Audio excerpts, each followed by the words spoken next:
kan. Sekurang-kurangnya. Kalau kita letak contoh, ambil darjah 1, Iqra 1, darjah 2, Iqra 2, darjah 3, Iqra 3, darjah 4, Iqra 4, darjah 5, Iqra 5, darjah 6, Iqra 6. Habis Iqra. Siapa yang boleh baca Iqra 6 tu, insya-Allah dah pandai lah baca Quran. Kita susun. Tak? Boleh ke tak boleh? Boleh. Kita yang gubal, kita yang susun jadual, kan. Antara kita nak fokus ataupun tidak, antara kita bersungguh ataupun tidak kepada pembelajaran Al-Quran, kan, umat Islam, kan, dalam keadaan sepatutnya kita kena yakinlah Quran macam ana dah sebut tadi, Quran adalah segala-galanya. So Quran inilah penyelamat. Kita nak selamatkan anak bangsa kita nak selamatkan remaja-remaja, pemuda-pemuda kita hari ini yang ramai tak baca Quran pun, sedangkan Al-Quran itu mukjizat. Orang yang bersama dengan Quran, dia akan dapat energi yang positif dalam diri dia. Tapi kalau tak baca Quran, sibuk dengan TikToknya, sibuk dengan apa, kilogram, telegram, bagai semua tadi, kan. So energi yang tak baik banyak, kan. Kita boleh yakin ke pelajar-pelajar yang berhadapan dengan medsos ini, kan, berjam-jam ini, 6 ke 7, 8 jam ini, mereka buka Quran je sepanjang? Tak. Kan. So banyak, masa yang mana lebih banyak? Tak? Ini cabaran. Cabaran Purata Rakyat Malaysia online, internet 6.6 jam sehari. Golongan remaja di negara ini, negara kita lah, negara Malaysia yang kita sayang ni, kan. Keluarga Malaysia. So kena selamatkan keluarga Malaysia ni. Negara yang terbabit dengan digital drug sangat membimbangkan apabila kajian mendapati mereka memperuntukkan masa selama 8 jam sehari untuk melayari internet. Allahu Rabbi. 8 jam sehari melayari internet. Terbabit dengan digital drug. Boleh faham kot digital drug tu. Allahu Rabbi. Takut. Kita nak sebut pun takut. Kan? Bimbang dengan apa yang berlaku pada hari ini. Kan? Jadi dia kata kajian juga menunjukkan bahawa purata tempoh rakyat Malaysia melalui internet sangat tinggi, iaitu 6.6 jam sehari. Dan kebanyakan pengguna mengakses internet menggunakan telefon pintar sebanyak 93.1%. Tu dia. Jadi tinggilah sebenarnya. Kan? Tinggi.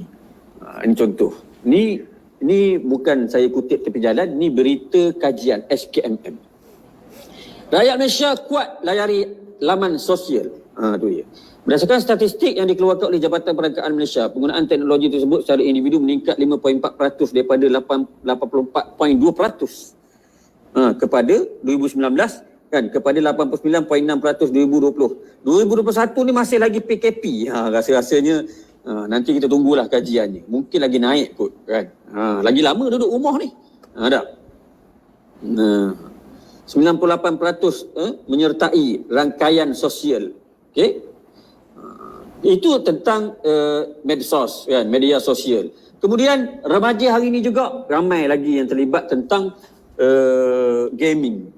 Kan? Game yang online. Ini pun satu cabaran bagaimana kita nak mendidik anak-anak, kan. Okey.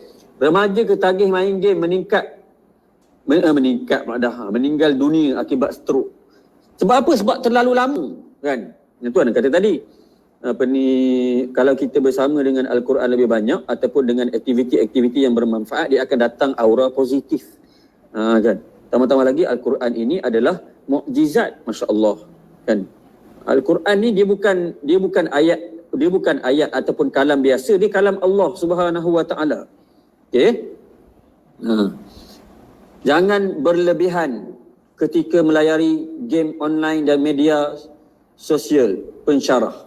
Pensyarah bagi nasihat kepada pelajar-pelajar, kan. Nak buat macam mana, kan? Payah kita nak kawal. Payah kita nak kawal benda ni. Remaja perempuan maut akibat ketagih online. Ni bukan dekat Malaysia, ni dekat Jakarta. Seorang remaja perempuan berasal daripada Banyumas, Jawa Tengah meninggal dunia selepas mengalami gangguan saraf dipercayai akibat ketagih permainan video secara dalam talian. Ini nak ceritanya aura negatif. Kan? Nampak tak? Boleh datangkan negatif. Kemudian televisyen, TV, tak? Kadang-kadang kita nak kawal anak kita sendiri. Pengalaman saya tak? kadang-kadang waktu maghrib. Kan? Waktu maghrib kita nak suruh anak pergi mandi. Kan? Kemudian lepas mandi nak suruh sembahyang ataupun sebelum maghrib tu kita suruh makan dulu. Dia jadi liat sebab apa? Sebab dia duduk depan TV lah. Kan? Ni realiti kita sendiri pengalaman. Sebab apa? Sebab waktu maghrib tu lah dia tayang upin-ipinnya. Waktu maghrib lah dia tayang kartun-kartun yang budak-budak minat. Kan? Jadi cabaran televisyen. Ini semua perlu kepada penguatkuasaan. Kan? Penguatkuasaan. Mungkin yang berkuasa boleh fikirkanlah bagaimana nak selamatkan. Terlalu lama menonton TV, turunkan fungsi retina. Kan? Bahaya terhadap mata anak-anak kita. Kan? Bahaya. Mata. Kalau sebab selalu sangat tengok skrin. Ini doktor. Kan? Doktor yang sebut. Bukan Ana sebut. Kan? Kalau Ana sebut mungkin tetap percaya. Ustaz sebut je, sembang je. Tak, kita datangkan fakta. Kan? Supaya apa? Supaya kita fikir bersama. Kan? Macam mana kita nak alihkan perhatian anak-anak kita untuk anak-anak kita lebih banyak kepada Al-Quran. Okey, jadi apa yang Ana nak share pada malam ini? Tu baru mukadimah tu. Ada. Okey. Apa yang Ana nak share pada malam ini mungkin pengalaman diri sendiri dan juga beberapa maklumat-maklumat yang Ana cuba baca dalam buku-buku yang telah ditulis oleh asatizah kita dan juga beberapa maklumat yang Ana cuba cari dekat internet. Kan, antaranya tips kita nak didik anak kita dekat dengan Al-Quran, ataupun mungkin tips ini sebagai umum kita sebagai ibu bapa, kan, didik diri kita dulu sebelum kita nak didik anak-anak kita, dan kita sebagai seorang remaja, kita sebagai seorang pelajar, kan. Macam hari ni duduk dekat rumah, cabaran, kan, pelajar-pelajar tahfiz sendiri, kan, duduk dekat rumah. Nak buat kelas PDPR, kadang-kadang online, kadang tak online, kadang ada, kadang tak ada. Allahu Rabbi. Cabaran, kan, kepada guru dan juga pelajar-pelajar. Kan. So, sebenarnya mungkin yang Ana sebut ni mungkin tak merangkumi semua. Banyak lagi sebenarnya kalau kita nak hurai. Kan, dengan masa yang terbatas ni, setakat mana yang ada dan Ana cubalah setakat kemampuan. Ada. Okey, yang pertama, kan, ibu dan ayah mesti rajin mengaji. Ada. Maksudnya contoh tauladan. Kan? Lisanul hal afsahu min lisanil maqal. Kan? Peribadi yang baik itu lebih memberi kesan daripada kata-kata. Kan? Kita cakap tu mungkin anak kita payah nak ikut, so kita kena buat dulu. Kan? Kalau kita nak anak-anak kita tengok, kita buka Quran hari-hari, tak, kita kena buat dulu. Ibu bapa lah kena buat dulu. Kan?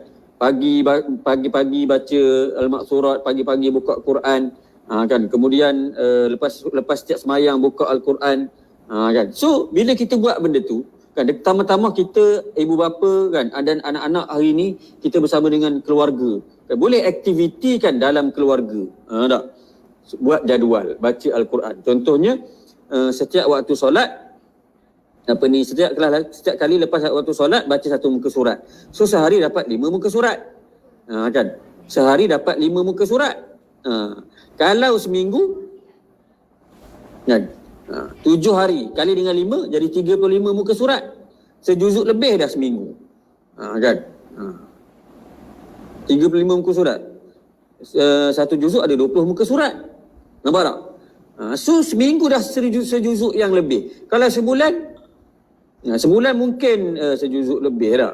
Kalau sebulan 4 ke 5 ke 6 juzuk. Kan? Sebulan 5 ke 6 juzuk. Kalaulah contoh kita dapat 6 juzuk sebulan, kan, maknanya apa? 5 bulan khatam. 5 bulan khatam. Setahun boleh khatam 2 kali. Ambil pula Ramadan sekali khatam, jadi 3 kali setahun khatam. Itu kalau kita betul-betul menyusun jadual, kan, kita bersama-sama dengan ahli keluarga kita, adik-beradik kita menyusun jadual. Okey, itu yang pertama lah. Kan, nak didik anak kena mula daripada diri kita dulu. Kan, mula daripada diri kita. Kan. Okey, contoh teladan lah. Sebagaimana yang Allah Subhanahu Wa Taala mengutuskan Nabi Muhammad sallallahu alaihi wasallam. Laqad kana lakum fi Rasulillahi uswatun hasanah. So Rasulullah itu adalah contoh teladan yang terbaik. Kan, maka kita jadikan Rasulullah sebagai contoh idola, contoh teladan, ikut Nabi. Sebab dan Nabi buat dulu. Nabi buat dulu. Kan? Nabi buat segala-galanya. Kan? Okey, kemudian yang kedua, dedahkan anak-anak melihat video surah-surah Al-Quran. Kan? Ni contoh banyak dah hari ni dengan Upa Ipin. Anak-anak memang suka tengok Upa Ipin, tengok apa Omah Hana. So kita ambil video-video yang ada kaitan, yang ada manfaat kan. Kita tayang kepada mereka. Kan? Sambil-sambil tu pun sambil-sambil apa? Sambil-sambil makan apa ni ataupun sambil-sambil tengok TV tu bukanlah nak kata tak boleh langsung tengok cerita lain, boleh, tapi dalam masa yang sama tu kita cuba nak tarik minat dia kan, supaya dia fikir ataupun supaya dia dalam masa yang sama dia ada alternatif untuk dia tengok. Tak boleh, tak adalah tengok benda-benda yang tak sepatutnya dalam channel TV tu kan. Ataupun hari ni boleh ada USB pen drive tu cocok dekat TV tu kan. So boleh pasang video-video yang macam ni. Untuk tarik minat dia orang, untuk didik dia orang supaya mengikut bacaan, ikut nyanyian tentang Al-Quran, tentang alif huruf-huruf Al-Quran dan sebagainya lah. Okey. Contoh, kan contoh. Ada.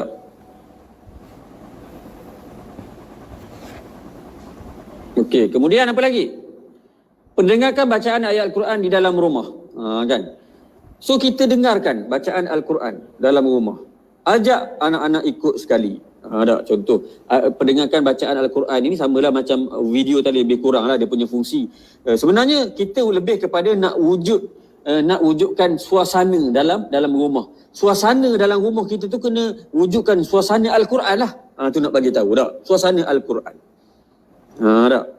Jadi waktu macam Ana dekat rumah, Ana beli Al-Quran 30 juzuk ni, kan, radio Quran ni, Ana pasang 24 jam. Non-stop kita pasang. Waktu tidur pun dengar, waktu makan pun dengar, kan. Waktu tak kira lah waktu dia mandi, waktu dia nak anytime Quran tu dipasang dalam rumah. Non-stop. Kan non-stop kita pasang. Tak kira lah nak guna CD ke, kan, nak guna radio Al-Quran ke. So terpulang kan. Hari ni lebih mudah, kadang-kadang dekat smartphone kita pun kita boleh pasang Al-Quran 30 juzuk kan. Download Quran Android tu boleh pilih syekh mana yang kita nak pasang. Kan, ni antara cara lah kan, antara cara. Kan.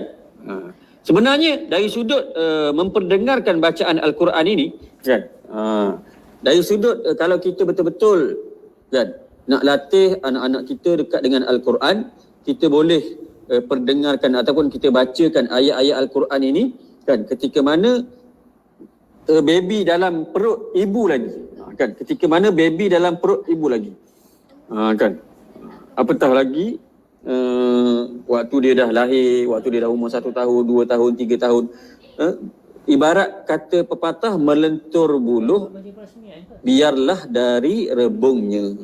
Kena didik daripada awal. Kan. Mengikut seorang profesor daripada Jepun, Profesor Makoto Shichida, kan. Dia kata apa dia? Dia kata baby dalam perut ni kan, apa yang dirasai oleh ibu akan dirasai oleh anak dalam perut, baby dalam perut. Apa yang dialami oleh ibu akan dialami oleh anak dalam perut. Nampak tak? Jadi kalaulah ibu tu dia banyak dia banyak baca Al-Quran. Itu sebab ulama-ulama kita menggalakkan baca Al-Quran kan. Ulama-ulama kita ni dia cerdik kan, dia pandai nak tarik perhatian orang perempuan tak, supaya dia contoh dia kait, nak anak comel baca surah Yusuf, nak anak cerdik baca surah Luqman, contoh kan. Sebenarnya kalau boleh khatam Quran waktu hamil tu lagi bagus, itu yang terbaik. Bayangkan kan, sambil-sambil baca Quran tu pegang perut kan. Baby dengar mak nak baca kan, nak baca Al-Quran hari ni juzuk yang pertama. Kemudian esok masuk juzuk yang kedua, juzuk yang ketiga. Kalau khatam Quran waktu hamil tu lagi, itu yang terbaik. Sebab apa? Sebab anak kita ni dia akan rasai apa yang dialami oleh ibu, apa yang dirasai oleh ibu kan. Ini disebut oleh seorang profesor saintis daripada Jepun, kajian yang dia buat. Kan. Tu dia. Ada seorang lagi profesor, Brent Logan. Dia buat alat untuk tenangkan, untuk stabilkan degupan jantung baby. Nama alat dia Baby Plus. Baby Plus ni letak kat perut. Tujuan apa? Tujuan untuk stabilkan degupan jantung baby. Alat tu hanya bunyi dap, dap, dap, dap, dap. Ayat dia macam tu je. Bunyi dup, dup, dup. Gitu je. Kan? Hanya bunyi itu saja. Alat tu. Kan? Dekat perut untuk apa? Untuk stabilkan jantung baby. Bayangkan kalau kita baca Quran. Quran ni mukjizat kalam Allah. Kan? Ya Allah kata ala bi zikrillah tatma'innul qulub. Tatma'innul qulub kan. Baca Quran, tenangkan hati. Kan? Rasanya lebih hebat lagi daripada alat yang dicipta oleh orang barat tadi. Tak? Allahu Rabbi. Nampak tak? Ni Quran. So kan bagi mereka-mereka yang tengah mengandung ke ataupun yang dah kahwin kan, dah tahu, dah disahkan mengandung, boleh banyakkan baca Al-Quran, kan. Elakkanlah buat perkara-perkara negatif. Tak? Okey. Itu pengalaman lah, cerita tak.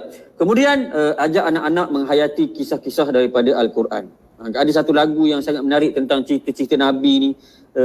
Kumpulan apa tah yang nyanyi lagu cerita Nabi Nuh tu kan. Kemudian cerita-cerita Nabi-Nabi Muhammad, selawat-selawat kan. Kita tarik minat dia kan. Supaya dia tahu dalam Quran ni ada segala-galanya. Tak. Dalam Quran ada macam-macam kan sebenarnya. Kan. Allahu Akbar. Ni kehebatan Al-Quran. Kan. Cerita-cerita zaman dulu kan. Hebat Quran ni cerita dulu kan. Kemudian cerita sedang berlaku dan cerita yang akan datang, bahkan cerita sampai kiamat dalam Quran. Mana ada kitab yang cerita zaman dulu, kemudian cerita yang sedang berlaku, kemudian cerita akan datang, bahkan menjangkaui kehidupan manusia selepas mati. Tidak lain tidak bukan Al-Quran. Al-Quran. Kan? Segala-galanya. Allahu Akbar. Macam mana? Tak. Macam mana? Nak tarik minat, nak latih diri kita sendiri sebelum anak-anak kita dan pelajar-pelajar kita kan, bermula dengan diri kita. Kemudian belikan Al-Quran untuk dia. Memang. Ini pengalaman Ana sendirilah dengan orang rumah, isteri kan. Bila kita beli Quran tu, kita bagi Quran dekat anak kita ni, dia punya senyum panjang. Yalah, dia dapat sesuatu kan. Biasa beli mainan, beli baju, dia seronok. Ni beli Quran untuk dia. Ni Quran untuk adik, ni Quran untuk kakak kan. Quran ni baca, beli Iqra kan. Beli tak kira lah kan. Beli buku kisah-kisah Nabi contoh kan. Allahu Akbar. Ini macam mana kita nak tarik anak kita daripada melalaikan perkara-perkara yang internet yang tak sebagainya, TV bagai semua tadi lah yang kita dah sebut awal-awal tadi. So ni antara cara kan. Mungkin ada yang dah buat, mungkin ada yang tak buat. So kalau tak buat, mungkin boleh buat kan. Hadiah hari lahir, kek, nak beli kek, belilah kek. Tak. Tapi dalam masa yang sama cuba fikir macam mana kita nak beri manfaat kepada anak kan. Beli Quran untuk dia. Allahu Akbar kan. Hari ini ada Quran yang berwarna-warni, ada Quran surah-surah yang ada gambar, masya-Allah, macam-macam kan. So antara mahu ataupun tidak mahu. So tanyalah diri masing-masing. Kemudian, ni antara benda yang kita boleh buat kan. Ajak anak-anak baca surah Al-Mulk contoh, ataupun 3 kul kan. Ajak anak baca doa tidur, baca 3 kul, baca ayat kursi sebelum dia tidur kan. Baca doa kan. Ni antara nak tarik minat. Supaya apa? Supaya kita melatih dia dalam segala hal, mencontohi Nabi, dalam segala hal Al-Quran, dalam segala hal zikir, dalam segala hal doa, dalam segala hal minta dengan Allah Subhanahu Wa Taala. Kan? Kemudian kita boleh pilih kan, boleh pilih hantar anak-anak kita untuk dia dekat lagi dengan Quran. Kita hantar anak kita ke Mahat Tahfiz contoh, kan, ke institut pengajian yang ada kaitan dengan Al-Quran. Hari ni ada banyak kan, pastinya, taskinya, banyak kan, tadika Islamnya, kalau di Pahang ni tadika Islam Majlis Agama kan, tadika tahfiz Al-Quran, macam-macam lah. Nak ceritanya macam-macam. Cumanya nak ceritanya tadika sekolah swasta tahfiz yang tumbuh, tadika tahfiz swasta yang tumbuh, sekolah rendah Seriti ke Semiti ke, sekolah-sekolah ni dia kenakan yuran. bukan semua orang boleh join. Bukan semua orang ibu bapa yang mampu untuk bayar yuran. Kalau kena 3 orang anak, kan, minat nak hantar anak pergi kelas tahfiz tapi berbayar. Kalau seorang 200, 3 orang dah 600. Gaji tak setara mana. Itu sebab Ana sebut awal tadi. Sekolah kebangsaan mesti terapkan pengajian Al-Quran. Mengutamakan pengajian Al-Quran. Kan? Ataupun lebih hebat lagi kalau kita boleh buat, kan, subjek Al-Quran ni mesti lulus. Kan? Subjek Al-Quran ni mesti lulus. Kan? Kalau tak lulus, dia jadi subjek utama. Kan? Contoh SPM. Lepas ni mungkin SPM boleh buat subjek terasnya adalah pendidikan Islam. Dan nak lulus pendidikan Islam, mesti lulus subjek Al-Quran. Kalau kita serius nak bawa anak-anak, kan, anak-anak kita, pelajar-pelajar kita di sekolah, masyarakat kita, remaja kita, kan, bahkan sampai ke tahap peringkat pendidikan universiti satu hari nanti untuk yang beragama Islam lah kita sebut ni. Kan, kita tak kacau lah agama lain, kita sebut ni, kita mikir ni beragama kita. Tak? Kan, maksudnya nak masuk universiti antara subjek kelayakan Quran untuk mereka yang beragama Islam. Ke macam mana? Tak? Kan? Kena fikir bab ini, kan? Sampai tahap itu, kan, kita punya hasrat supaya pendidikan Al-Quran ini diperkasakan. Sebab apa? Sebab kalau ikutkan, kalau kita mikir bab membaca Al-Quran saja, menghafal Al-Quran saja, sedangkan tanggungjawab kita hak kepada Al-Quran tu lagi banyak, kan? Lagi banyak lagi. Tak? Nanti Ana sebut dekat slide yang berikut ni. So ni antara contoh, kan, bagaimana nak mendidik. Kadang-kadang kenapa ni antara yang Ana tengok, Ana survey daripada mata kasar Ana sendiri. Kadang-kadang kenapa orang tu dia tak minat kepada Quran? Yang antaranya dia tak boleh baca. Bila tak boleh baca Quran, macam mana dia nak baca? Macam mana nak dekat dengan Al-Quran? So tu sebab Ana sebut tadi, bermula daripada kecil, bermula daripada peringkat rendah. Kita dah cuba atasi masalah itu. Bila dia dah sampai ke peringkat mahasiswa contoh, dia dah pandai baca Quran, dia akan baca Quran. Untuk mencari ketenangan, tak? Kita dah cuba selesaikan masalah ni di peringkat akar umbi, di peringkat bawah lagi. Tapi kalau kita peringkat bawah tak selesai, nampak atas, lagi dah tak dapat nak catch up. Tambah lagi dengan dunia hari ni, masya-Allah, tabarakallah, yang sangat membimbangkan, semua bimbang. Kan? Itu satu hal, kan. Tak boleh nak hantar anak masuk mahat tahfiz. Masalah hari ni, contoh macam kami buka pengambilan pelajar 2022. Kami mahat tahfiz Cekomah ni boleh ambil pelajar lelaki 10 orang, pelajar perempuan 5 orang je. Yang minta dekat 30 orang, 40 orang. Macam mana nak buat? Kita lah tahfiz swasta. Kan. Belum cerita mahat tahfiz negeri Pahang lagi. Yang minta punya ramainya, nak ambil berapa orang je. Tak?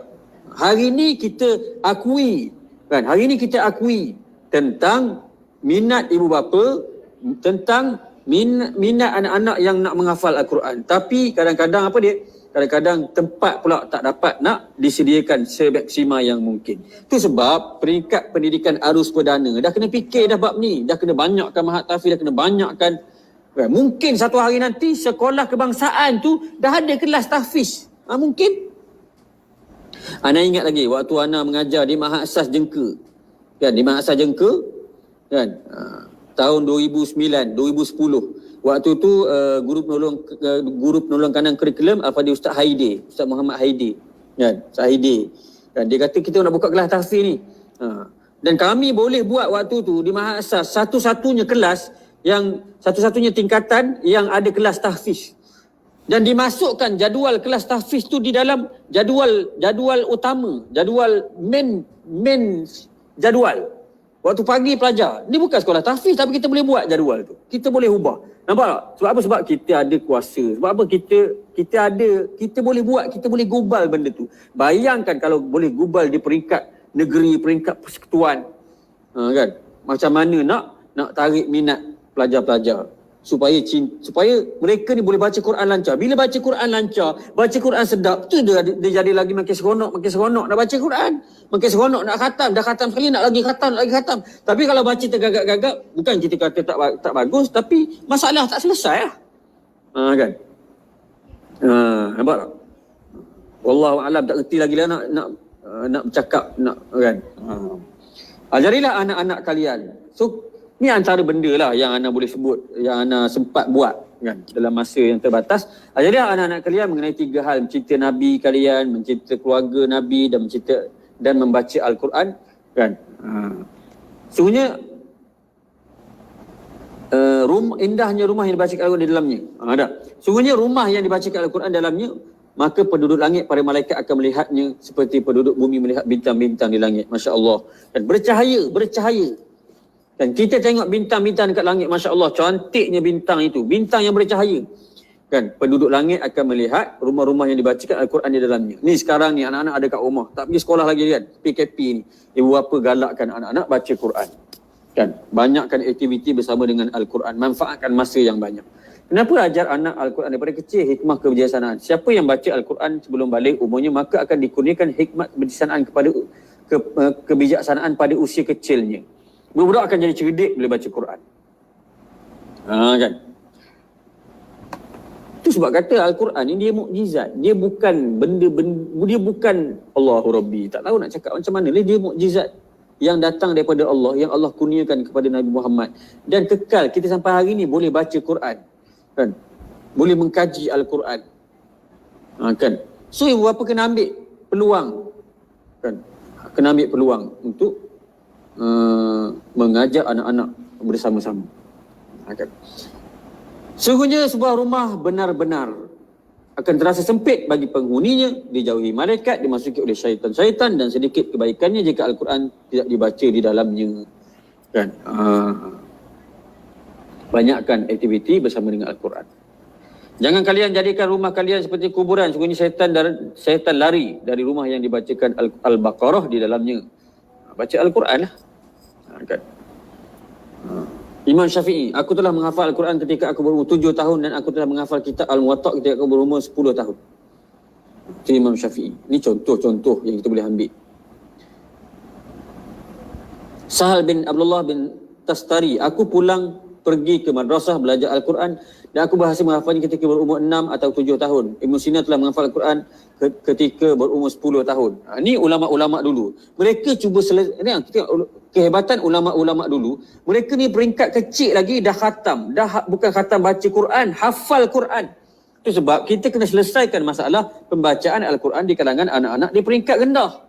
Kan, kalau boleh peringkat tadika. Hari ini pun ada dah tadika-tadika yang telah berjaya mengkhatamkan pelajar-pelajar. Maksudnya peringkat umur 3, 4, 5, 6 tahun dah khatam pun ada dah hari ini. Kan, Masya Allah, hebat. Tapi bukan semua lah boleh hantar anak-anak ke peringkat tadika yang bayar 300-400 tu. Kan? Nampak? Itu sebab kita cadangkan di peringkat Kementerian Pelajaran Malaysia supaya memikirkan masalah ini. Ini contoh-contoh teladan yang mungkin kita boleh fikir lah. Kan? Budak 2 tahun dah hafal 42 surah. Masya Allah, tabarakallah. Kan? Sahabat boleh cari kisah ini, kisah yang menarik tentang budak ini. Kan? Budak ini dekat internet boleh cari, jumpa. Kan? Tak nak hurai banyak lah. Tak. Mengaji Al-Quran tajamkan fikiran. Jadi amalan pelajar cemerlang. Memang pun dalam pengalaman Ana sendiri, pengalaman kawan-kawan kita, kalau kita tanya tok-tok guru kita pun, kan, Masya Allah, kan, mereka yang tak luput dengan Al-Quran ini, kan, disiplin dengan Al-Quran, kan, solat hajat, kan, menjadi amalan seorang pelajar cemerlang yang memperolehi keputusan Mumtaz Sofi dalam pengajian dalam sijil tinggi agama Malaysia STAM. Kan. Ni tentang Al-Quran. Tahukah anda, dengan membaca Al-Quran bertajwid, otak kanan dan kiri anda akan aktif? Otak kita ni dia ada otak kiri, otak kanan, dan ada otak kiri. Otak kiri fungsi dia berbeza dengan otak kanan. Kalau kita tengok kat sini pun, kan, otak kanan ni dia lebih kepada holistik, otak kanan lebih kepada warna-warni, otak kanan lebih kepada seni, otak kanan lebih kepada capture gambar. Ni otak kanan. Tu macam sebut situlah, tazakur, tadabbur, emosi, hafazan, warna, bertaranum, kan. Kemudian otak kiri ni dia fakta, dia analisis, kan, matematik, tertib, kan, fakta, huruf, hukum, angka. Ni otak kiri, kan. So bila kita baca Quran, otak kita akan Dalam masa yang sama, kalau kita faham lagi Al-Quran yang kita baca, dia akan mengaktif kedua-dua belah otak. Orang yang hafal Quran, dia akan capture ayat. Nampak? Itu otak kanan. Kan? Hukum tajwid pula, kan? Huruf-huruf, baris, itu belah, tu otak kiri. Otak kanan ni dia tengok, kan? Dia capture muka surat. Atas ayat apa? Kemudian bagi kedua ayat apa? Bagi ketiga ayat apa? Ada tanda apa? Nampak tak? Tu otak kanan. Ini tentang otak manusia. Kan? Otak manusia ni canggih tau. Canggih daripada laptop, canggih daripada telefon lagi. Otak manusia, otak kita ni Allah cipta. Masya Allah, hebat otak kita. Bayangkan, nak cerita tadi tak, yang kajian saintis Profesor Makoto Shichida, dia kata apa dia? Dia kata apa yang dirasai, apa yang dialami oleh ibu akan dirasai dan dialami oleh anak dalam perut. Bayangkan waktu kita dalam perut, kita dah menerima maklumat yang dialami, maklumat yang dirasai oleh ibu akan diterima oleh maklumat ataupun maklumat dah masuk dalam otak waktu dalam perut lagi. Sampai sekarang maklumat masuk dalam kepala kita, dalam otak kita. Ada otak kita pecah? Tak ada. Kan? Otak kita ni hebat, Masya Allah. Daripada dulu lagi maklumat masuk sampai sekarang, tak pernah pecah. Dan dia boleh. Dan otak ini lagi banyak masuk maklumat, lagi banyak kita baca, lagi banyak kita baca Quran, lagi banyak kita kaji, lagi banyak kita baca buku, dia akan menjadi kita lebih genius. Ini otak. Orang yang rajin fikir, orang yang rajin baca, orang yang rajin mengkaji, orang yang mengkaji, meneliti, kan, membuat analisa, kan, otak dia akan jadi lebih genius daripada otak orang yang malas membaca, otak orang yang suka banyak tidur, contoh kan. Nampak tak? Tu contoh. Ni otak manusia canggih ni, kan. Kita punya handphone, kita punya laptop tak, kapasiti dia punya hard disk tak, kapasiti dia punya space, kan. Kalau dah penuh macam mana? Dia bagi warning, tang tak, full storage. Nak hantar mesej WhatsApp pun tak lepas. Sebab apa? Full storage, penuh dah. Tak boleh pergi dah. Tapi otak manusia, Masya Allah, tabarakallah. La hawla wa la quwwata illa billahil aliyil azim. Ini kehebatan otak manusia. Dan itu sebab didik anak kita dengan Al-Quran daripada kecil, anak kita akan jadi genius. Bukan anak kita, kita pun. Kita pun. Kadang-kadang ada orang dewasa kan, yang tak boleh baca Quran. Anda pun pernah jumpa waktu pengalaman dulu buka kelas mengaji kan. Orang dewasa kata, Ustaz, saya ni otak dah berkarat dah. Kan? Payah nak masuk dah. Dia kata otak dia berkarat. Betul ke otak dia berkarat? Dia tahu mana otak dia berkarat? Kan? Boleh belah tengok berkarat ke tak berkarat? No, tak ada. Itu alasan saja. Bila kita start membaca, kita start mengkaji, kita start meneliti, otak kita akan jadi cerdas balik. Dalam masa yang sama, cubalah suplemen sebagaimana yang imam sebut. Kata kalau nak hafal hadis, makanlah kurma hitam dengan masuk kismis. Kan? Makan kismis, kan? Makan buah anggur yang boleh Allahumma salli ala sayyidina Muhammad mencerdaskan otak. Tak ada masalah makan buah kurma, minum air zam-zam banyak kan. Minum air yang dibacakan Al-Quran, itu antaralah. Tapi nak ceritanya otak ni lagi aktif, lagi bagus. Lagi aktif, lagi cerdik. Lagi aktif, lagi genius. Kan? Jadi jangan bimbang. Banyakkan masuk maklumat dalam otak kita. Dan memang otak kita, dia suka maklumat dimasukkan. Ni kalau kita buat kajian tentang otak lah. Kan? Memang otak kita ni dia minat. Dia suka kita masukkan banyak maklumat. Kalau kita tanya ramai di kalangan kita pun, kan, antara bahan bacaan yang hitam putih dengan bacaan yang berwarna-warna, ramai yang akan sebut bacaan yang berwarna-warna lebih minat. Kan, tu otak kanan, dominan otak kanan. Tapi tak boleh lah kita nak dominan otak kanan je, mesti kena dominan, dia kena aktifkan kedua-duanya. Tapi memang ada orang yang dominan otak kanan, ada orang yang dominan otak kiri. Kan, tak apalah tu. Nak ceritanya ini Al-Quran adalah mukjizat, akan mengaktifkan otak kiri dan otak kanan, dan akan menjadi orang tu lebih genius. So ambil peluang kita semua, kan, tak kira lah ibu bapa ke, guru-guru ke, pelajar-pelajar ke, diri kita sendiri, bermula dengan diri kita. Untuk apa? Untuk merebut peluang membaca Al-Quran, menghafaz Al-Quran. Kan? Buatlah setakat mana kita mampu. Ma la yudraku kulluh, la yudraku kulluh. Kan? Kalau tak boleh buat semua, jangan tinggal semua. Kan? Kita boleh hafal ayat surah-surah pendek je. Hafal. Jangan berhenti. Hafal. Kan? Juzuk ammah hafal. Okay? Tanggungjawab. Ni tanggungjawab nak sebut tadi. Kalau kita fikir bab membaca Al-Quran saja, sebenarnya jauh lagi perjalanan kita ini. Kan jauh lagi perjalanan kita ini. Kan bermula dengan membaca Al-Quran, tadabbur, mengamalkan isi kandungan Al-Quran, menghafaz Al-Quran, menyampaikan Al-Quran, kemudian memperjuangkan Al-Quran. Jauh lagi perjalanan kita ni sebenarnya. Soalnya ialah masalah yang berlaku di kalangan masyarakat kita dalam negara kita ni. Umat Islam ramai yang tak boleh membaca Al-Quran. Apatah lagi nak tadabbur. Kan? Tak faham. Bila kita sebut hukum hakam Al-Quran, contoh sebut tentang ayat-ayat tentang hukum hudud, dia mula jadi sensitif. Kan? Apa pulaknya ini benda yang datang daripada Al-Quran. Kita nak biar Al-Quran itu memayungi diri kita, memayungi negeri kita, negara kita. Al-Quran ini, Al-Quran yang di dalamnya ada segala-galanya, hukum hakam. Kan? Allahu Akbar. Anda duk teringat, duk rasa daripada kecil lagi, daripada sekolah rendah, sekolah menengah lagi, kita duk tengok buletin TV3 tu daripada dulu lagi, kes rompak, kes rogol, kan? Nagih dadah tak selesai-selesai. Sampai hari ni berita tu ada lagi. Sebab apa? Sebab kita tak selesaikan menggunakan Al-Quran. Tak? Pencuri perompak, kan? Dia masuk penjara. Mungkin 5 tahun, 6 tahun, 10 tahun kalau dia penjara, dapat makan free lagi dekat penjara tak. Keluar, dia curi lagi. Contoh kan. So tak selesai masalah. Orang tak takut dengan hukuman yang ada. Sebagai contoh. Kan? Tapi kalau kita buat dengan hukum hakam Al-Quran, kan? Dalam Quran ni, wasariq wasariqatu faqta'u aydiyahuma. Kan? Pencuri lelaki dan pencuri perempuan, kan? Maka potonglah tangan kalau sabit kesalahan mencuri. Tak, potong tangan. Kan?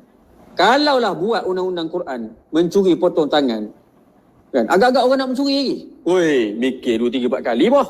Tak. Mikir, kan. Kena potong tangan kot. La haula wala quwata illa billah. So hukum hakam Al-Quran ni, kan, tak apa ni, bila laksana mungkin dia akan mencegah, kan. Mungkin hukum potong tangan tu tak ada. Sebab apa? Sebab dia jadi pencegahan. Orang tak berani nak buat. Itu hebat Al-Quran.